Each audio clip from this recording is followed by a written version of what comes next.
रात 10 बजे सिर्फ डीडी न्यूज पर।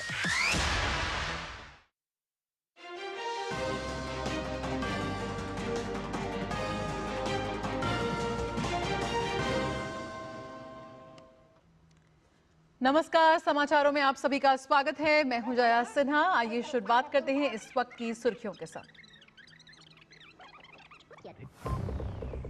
केरल स्थानीय निकाय चुनाव में एलडीएफ को बड़ा झटका। कोल्लम से कोच्चि तक वामपंथ के किले में दरार। मुनंबम में भारतीय जनता पार्टी ने ऐतिहासिक जीत की दर्ज। पीएम मोदी ने केरल के तिरुवनंतपुरम में भाजपा एनडीए की जीत पर जनता का जताया आभार।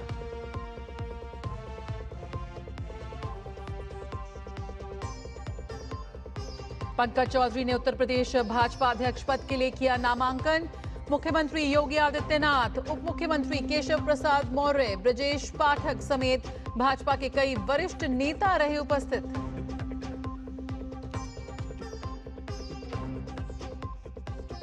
गृहमंत्री अमित शाह बस्तर ओलंपिक के समापन समारोह के मौके पर लोगों को संबोधित करते हुए उन्होंने कहा कि 31 मार्च 2026 तक देश नक्सलवाद से होगा मुक्त। करीब 761 सरेंडर्ड नक्सली और नक्सल हिंसा से पीड़ित परिवार के सदस्यों ने भी खेलों में लिया हिस्सा।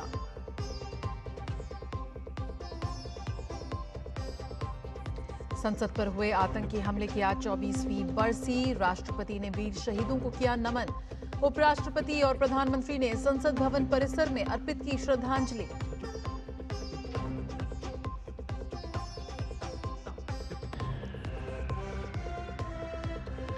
कोलकाता के सॉल्ट लेक स्टेडियम में स्टार फुटबॉलर लियोनेल मेसी को देखने आए लोगों ने खराब प्रबंधन के चलते की तोड़फोड़। दर्शकों ने राज्य सरकार पर लगाए गंभीर आरोप। राज्यपाल ने कानून व्यवस्था पर जताई चिंता। भाजपा ने कहा ममता सरकार ने बंगाल की छवि खराब की।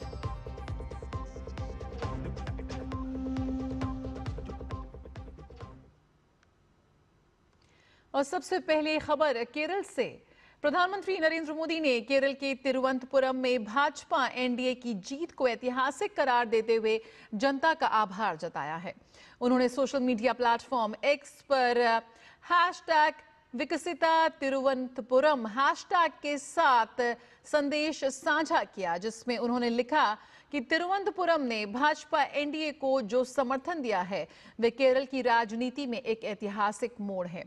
केरल के लोग इस बात को लेकर आश्वस्त हैं कि राज्य की विकास संबंधी आकांक्षाओं को केवल भाजपा ही पूरा कर सकती है। प्रधानमंत्री ने भरोसा दिलाया कि पार्टी तिरुवनंतपुरम के विकास के लिए पूरी तरह से प्रतिबद्ध है और इसे एक जीवंत और विकसित शहर बनाने की दिशा में मिलकर काम करेगी। प्रधानमंत्री नरेंद्र मोदी ने केरल के लोगों का आभार जताया। सोशल मीडिया प्लेटफॉर्म एक्स पर पोस्ट करते हुए उन्होंने कहा कि केरल के उन सभी लोगों का मैं तहे दिल से आभार व्यक्त करता हूं जिन्होंने राज्य के स्थानीय निकाय चुनावों में भाजपा और एनडीए उम्मीदवारों को समर्थन दिया। केरल के लोग यूडीएफ और एलडीएफ से तंग आ चुके हैं। लोग एनडीए को ही एकमात्र विकल्प मानते हैं जो सुशासन और सभी के लिए अवसरों के साथ विकसित केरल बनाने में सक्षम है। प्रधानमंत्री नरेंद्र मोदी ने केरल में भाजपा कार्यकर्ताओं का आभार जताते हुए सोशल मीडिया प्लेटफॉर्म एक्स पर लिखा, मैं उन सभी मेहनती भाजपा कार्यकर्ताओं का आभार व्यक्त करता हूं जिन्होंने जनता के बीच काम किया और तिरुवनंतपुरम नगर निगम में शानदार परिणाम सुनिश्चित किया। आज का दिन केरल में पीढ़ियों से चले आ रहे कार्यकर्ताओं के परिश्रम और संघर्षों को याद करने का दिन है, जिन्होंने जमीनी स्तर पर काम किया और आज के इस परिणाम को संभव बनाया। हमारे कार्यकर्ता हमारी शक्ति हैं और हमें उन पर गर्व है। और केरल की राजनीति से इस वक्त लगातार एक बड़े और सियासी संदेश देने वाली खबरें आ रही हैं। वक्फ बोर्ड के विवादों में घिरे मुनंबम में भारतीय जनता पार्टी ने ऐतिहासिक जीत दर्ज की है। जिस सीट पर कांग्रेस का कब्जा था, वहां की जनता ने वक्फ के दावों के खिलाफ और भाजपा के स्टैंड के समर्थन में वोट दिया है। 400 दिनों का आंदोलन, 500 ईसाई परिवार और बेदखली का डर, इन सब के बीच मुनंबम ने जो जनादेश दिया है उसने पूरे केरल की राजनीति को हिला कर रख दिया है। यकीनन ये जीत सामान्य नहीं है, क्योंकि मुनम्बम का ये इलाका, जहां 500 से ज्यादा ईसाई परिवार पिछले 1 साल से अपनी जमीन बचाने के लिए वक्फ बोर्ड के खिलाफ सड़कों पर हैं। पिछली बार ये वार्ड कांग्रेस के पास था, लेकिन इस बार जनता ने वक्फ विवाद पर कांग्रेस की चुप्पी और भाजपा की सक्रियता के बीच फैसला सुनाया है। वक्फ बोर्ड ने 2019 में यहां की 404 एकड़ जमीन को अपनी संपत्ति घोषित कर दिया था, जिसके बाद से ईसाई समुदाय अपनी ही जमीन पर अवैध कब्जाधारी घोषित होने की कगार पर था। मुनम्बम भूमि संरक्षण परिषद के बैनर तले लोग 400 दिनों से प्रदर्शन कर रहे थे। राज्य सरकार ने जमीन का टैक्स लेना बंद कर दिया था। जब केंद्र सरकार वक्फ संशोधन बिल लेकर आई तो मुनम्बम की आवाज दिल्ली तक गूंजी। चुनाव के शुरुआती बहिष्कार के बाद जनता ने वोट की ताकत से अपना जवाब दिया है। भाजपा के प्रदेश महासचिव अनूप एंटनी जोसेफ ने ट्वीट कर इसे ऐतिहासिक बताया। उन्होंने कहा कि मोदी सरकार मुनम्बम के लोगों के साथ चट्टान की तरह खड़ी रही और जनता ने उस भरोसे पर मोहर लगा दी है। जानकारी से केरल में ईसाई समुदाय और भाजपा के बीच ये बढ़ते तालमेल के रूप में देख रहे हैं, जो 2026 के विधानसभा चुनाव के लिए एक नया पॉलिटिकल नैरेटिव सेट कर रहा है। तो मुनम्बम में एनडीए की ऐतिहासिक विजय यहां पर कई संदेश देती है। और केरल की सियासत से एक चौंकाने वाली खबर भी सामने आई है, जिसने राज्य की राजनीतिक दिशा पर एक नई बहस छेड़ दी है। त्रिशूर नगर निगम के कननकुल नगरा वार्ड में भाजपा की मुस्लिम उम्मीदवार मुमताज ने कांग्रेस की मजबूत प्रत्याशी सिंधु चकोला लियल को हराकर ऐतिहासिक जीत दर्ज की है। ये वही वार्ड है जिसे कांग्रेस का अभेद्य किला माना जाता था। सबसे अहम बात यह है कि मुमताज की ये जीत एक हिंदू बहुल इलाके से आई है, जहां भाजपा से मुस्लिम चेहरे की जीत की किसी ने भी कल्पना नहीं की थी। पेशे से पेट ग्रूमिंग बिजनेस से जुड़ी मुमताज पिछले 8 वर्षों से भाजपा की सक्रिय कार्यकर्ता रही हैं और पार्टी के अल्पसंख्यक मोर्चे में चेन्नई तक जिम्मेदारियां निभा चुकी हैं। चुनाव के बाद मुमताज ने अपनी जीत का श्रेय प्रधानमंत्री नरेंद्र मोदी के विकास कार्यों और अभिनेता राजनेता सुरेश गोपी के साथ किए गए जमीनी संघर्ष को दिया है। त्रिशूर कॉरपोरेशन में भाजपा की ये जीत कांग्रेस और लेफ्ट डेमोक्रेटिक फ्रंट दोनों के लिए गंभीर चेतावनी मानी जा रही है। जहां इस बार 28 महिलाएं चुनावी मैदान में थी, वहीं मुमताज की जीत ने भाजपा के लिए महिला मतदाताओं और मुस्लिम समुदाय के लिए नए राजनीतिक अवसर खोल दिए हैं। राजनीतिक विश्लेषकों का मानना है कि ये परिणाम केरल में बदलती सियासी हवा और स्थानीय स्तर पर भाजपा की बढ़ती स्वीकार्यता का बड़ा संकेत है।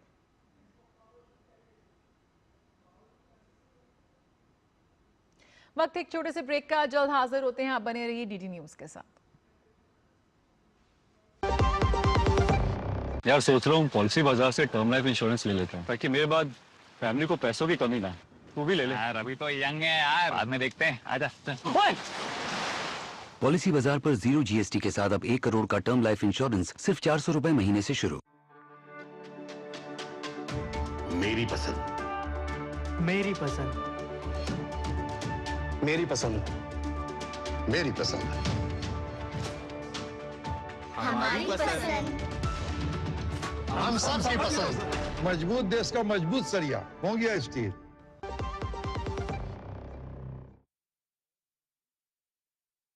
और आपको बता दें कि प्रधानमंत्री नरेंद्र मोदी सोमवार से जॉर्डन की 2 दिवसीय यात्रा करेंगे। पीएम जॉर्डन के किंग के साथ द्विपक्षीय और प्रतिनिधिमंडल स्तर की वार्ता करेंगे। पीएम के दौरे को लेकर जॉर्डन में रह रहा भारतीय समुदाय बेहद उत्साहित है।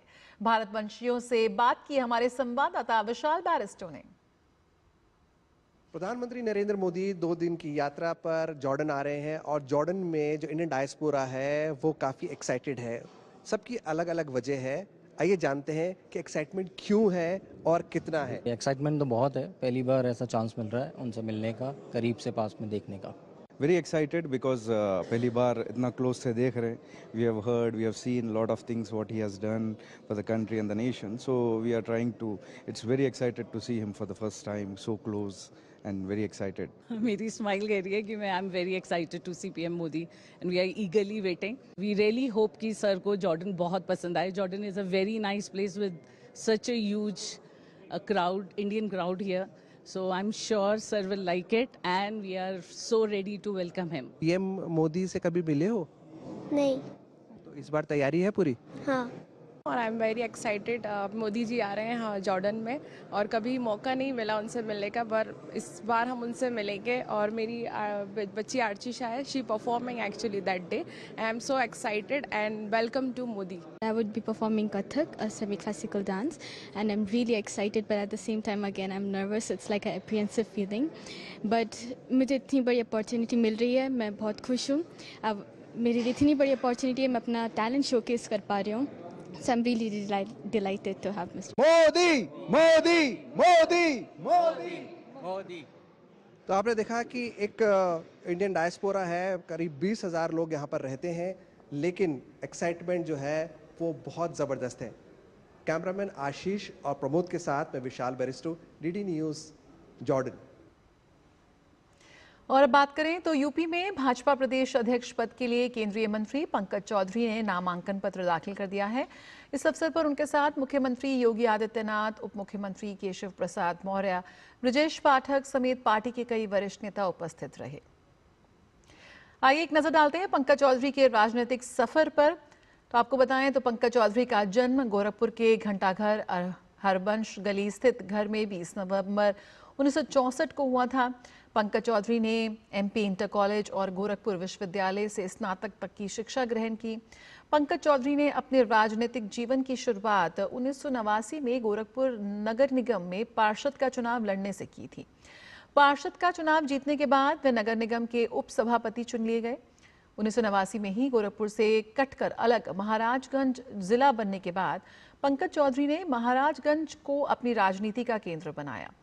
1991 में पंकज चौधरी ने भारतीय जनता पार्टी के बैनर तले महाराजगंज से लोकसभा चुनाव में ताल ठोका और पहली बार में ही जीत दर्ज की।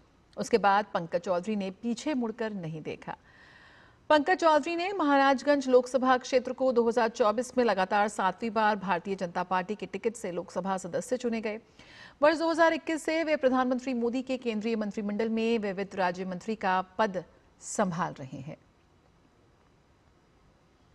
तो यहाँ पर बेहद एक गौरवशाली राजनीतिक इतिहास उनका रहा है। बेहद कद्दावर नेताओं में वो माने जाते हैं और अब उनकी जो क्षमता है, जो उनकी कार्यशैली है, यूपी में भी एक बड़ा राजनीतिक संदेश देती हुई नजर आएगी। केंद्रीय गृह एवं सहकारिता मंत्री अमित शाह आज छत्तीसगढ़ के जगदलपुर में बस्तर ओलंपिक के समापन समारोह में शामिल हुए। बस्तर ओलंपिक क्षेत्र के युवाओं की प्रतिभा को और निखारने और प्रदर्शित करने का मंच है।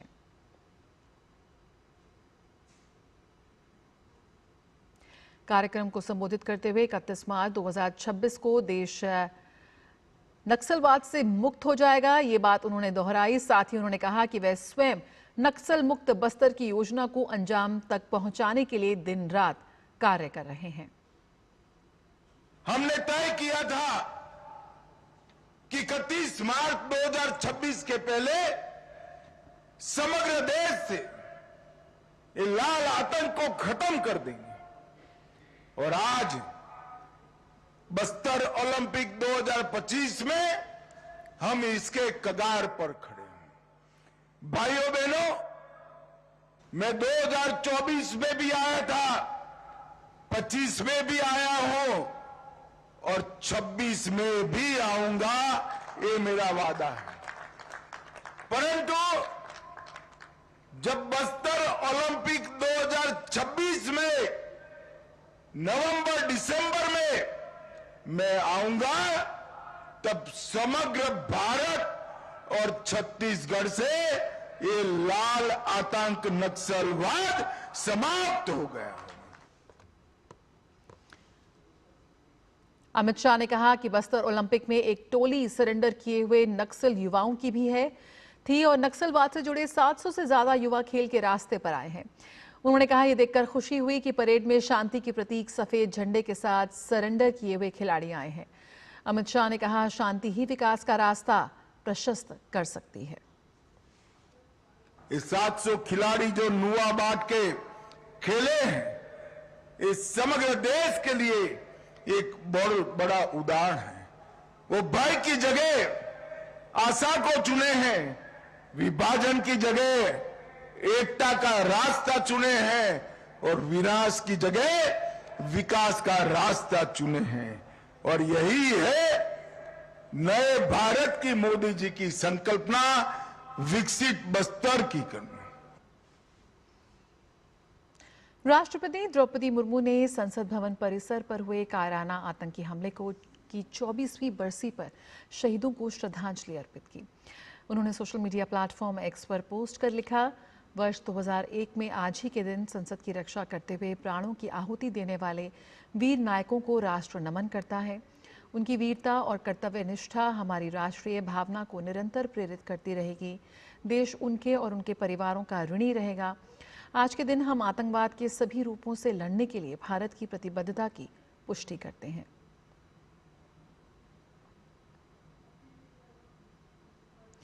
प्रधानमंत्री नरेंद्र मोदी ने 2001 में संसद भवन आतंकी हमले के दौरान सर्वोच्च बलिदान देने वाले वीरों को श्रद्धांजलि दी। उपराष्ट्रपति सीपी राधाकृष्णन ने भी जवानों को पुष्पांजलि अर्पित की। संसद भवन परिसर में सुरक्षा बलों के शौर्य और बलिदान को विशेष रूप से याद किया गया। वर्ष 2001 में लोकतंत्र के मंदिर संसद भवन पर हुए कायराना आतंकी हमले के दौरान इन जवानों ने अद्भुत बहादुरी का परिचय देते हुए हमले को विफल कर दिया था।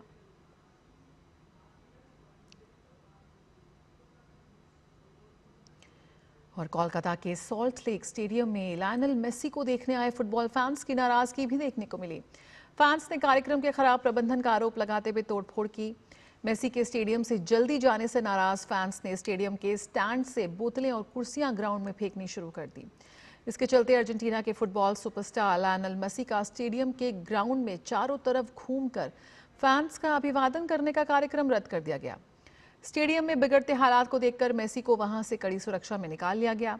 मेसी को देखने के लिए हजारों की संख्या में फैंस पहुंचे थे। उन्होंने टिकट के लिए भारी कीमत भी चुकाई थी।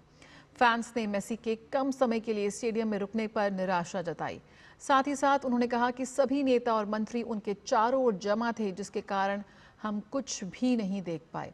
इतना पैसा, भावनाएं और समय बर्बाद हो गए। हालांकि ममता बनर्जी ने इस घटना पर माफी मांगते हुए जांच समिति गठित की है।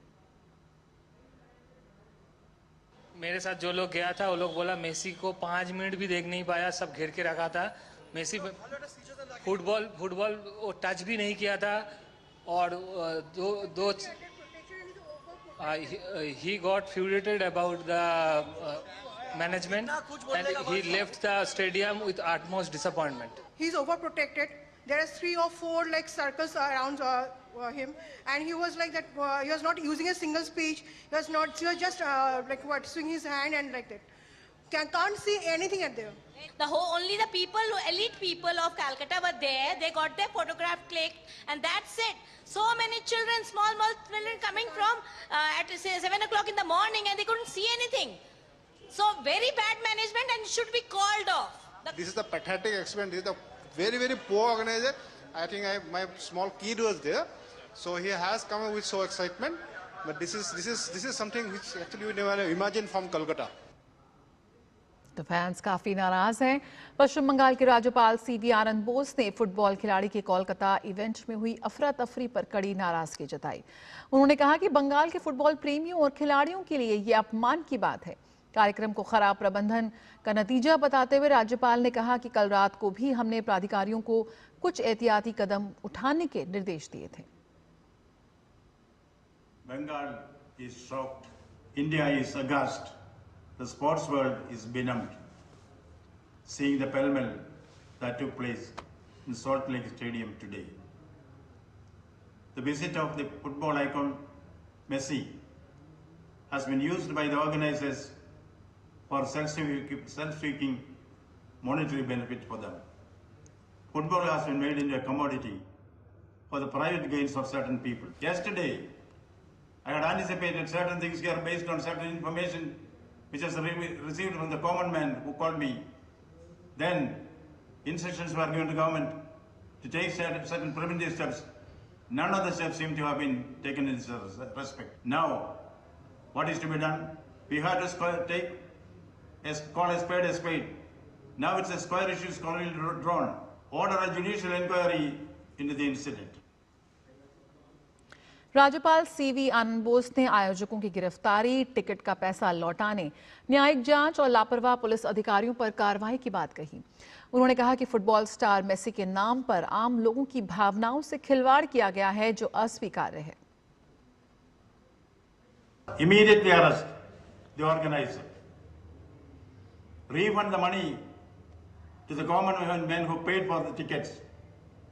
And for future, government should have a standard operating procedure for such large congregations which take place in the city. There should be an insurance scheme where the life and property of the spectators will be insured. The premium should be paid by the organizer who collected tickets. Now, if such an incident takes place in future, for such congregations, rapid action force in sufficient numbers should be kept ready, well-oiled and fighting fit. Then, very important, we see lack of management, lack of planning, lack of supervision here.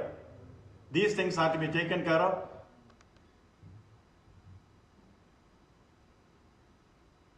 Lionel Messi भारत दौरे पर हैं और कोलकाता के Salt Lake Stadium में star स्टार के कार्यक्रम में बद इंतजामी से नाराज फैंस ने उनके झलक ना पाने के चलते बेहद जमकर बवाल किया। कोलकाता में फैंस ने कार्यक्रम के खराब प्रबंधन का आरोप लगाते हुए तोड़फोड़ भी की। इस मामले पर भाजपा नेता सुकांत मंजुमदार ने खराब व्यवस्था को लेकर ममता बनर्जी पर तीखा हमला बोला है। उन्होंने कहा कि ममता बनर्जी का कार्यकाल प्रशासनिक विफलता और हर तरफ फैले अराजकता का पर्याय बन चुका है। हजारों दर्शक महंगे टिकट लेकर पहुंचे, लेकिन खराब व्यवस्था और हंगामे के चलते मेसी को लौटना पड़ा। भाजपा नेता ने टीएमसी कार्यकर्ताओं पर बदसलूकी और टिकटों की कालाबाजारी के भी आरोप लगाए। देखिए, इतना बड़ा एक इंटरनेशनल प्लेयर भारत के अलग अलग हिस्से में जा रहे हैं, कहीं पे कुछ नहीं हो रहा है। पश्चिम बंगाल में आज जो घटना घटी वो दर्शाता है कि पश्चिम बंगाल में तृणमूल कांग्रेस ने कैसे पश्चिम बंगाल को बना दिया है। क्योंकि पूरा जो प्रोग्राम है इसमें शुरू से लेकर अंत तक पश्चिम बंगाल में जो प्रोग्राम हो रहा है वो पूरा तृणमूल ने हाईजैक किया है। तृणमूल के सुजीत बोस से लेकर अरूप विश्वास से लेकर सारे मंत्री इसमें लगे हुए हैं। पैसे की इसमें लूट हुई है। 5,000-8,000 रुपये की टिकट भी बेची गई, उसमें टिकट की भी कालाबाजारी हुआ, इसमें करप्शन हुआ। मतलब तृणमूल कांग्रेस रहेगा और करप्शन नहीं होगा, ये तो हो नहीं सकता। तो यहाँ पर फैंस काफी नाराज हैं। देखते हैं ममता सरकार की ओर से क्या कुछ सोल्यूशन निकल कर आता है। फिलहाल इस बुलेटिन में इतना ही, लेकिन खबरों का सिलसिला जारी रहेगा डीडी न्यूज पर। आप बने रहिए हमारे साथ।